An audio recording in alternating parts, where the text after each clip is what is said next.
ఒక ఊరిలో వ్యవసాయం చేసుకుంటూ ఒక తాతయ్య మనవడు నివసిస్తూ ఉండేవారు.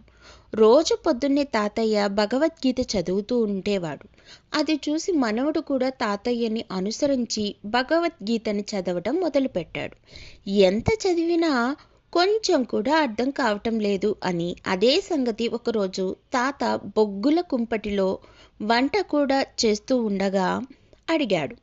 చదివిన నాకు ఏమి గుర్తు ఉండట్లేదు, అసలు చదవడం వలన మంచి ఏమిటి అని. దానికి తాతయ్య నవ్వి పక్కనే ఉన్న బొగ్గుల బుట్టని ఇచ్చి పక్కన పారే ఏటి నుంచి బుట్ట నిండా నీళ్లు పట్టుకురా అని చెప్పాడు. మనవడు అలానే బుట్ట నిండా నీళ్లు తీసుకొని తాతయ్య దగ్గరికి వచ్చేసరికి అవన్నీ కారిపోయాయి. మనవడు బిక్కమొహం వేసి చూశాడు. తాత నవ్వి, మరింత వేగంగా నీళ్లు తెచ్చి ఉంటే అవి మిగిలుండేవి, ఇంకొకసారి ప్రయత్నించు అన్నాడు. ఈసారి చాలా గబగబా వెళ్ళి నీళ్లు ముంచుకొని త్వరగా తీసుకొచ్చారు. అవి కూడా వచ్చేసరికి నీళ్లు మిగల్లేదు. నీళ్లు తీసుకురావడం అసాధ్యం అనిపించింది. ప్రయత్నించడం కూడా నిరుపయోగం అన్నాడు. అప్పుడు తాత నవ్వుతూ, చేసిన పని నిరుపయోగం కాలేదు, ఒకసారి బొగ్గుల బుట్టను చూడు అన్నాడు.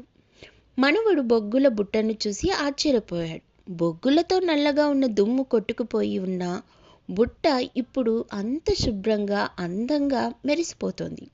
అర్థం కాకపోయినా గీత చదువుతుంటే ఈ బుట్టలాగే నీ మనసు కూడా పరిశుభ్రంగా అవుతుంది అన్నాడు.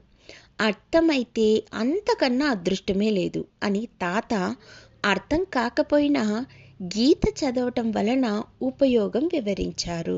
బాగుంది కదూ?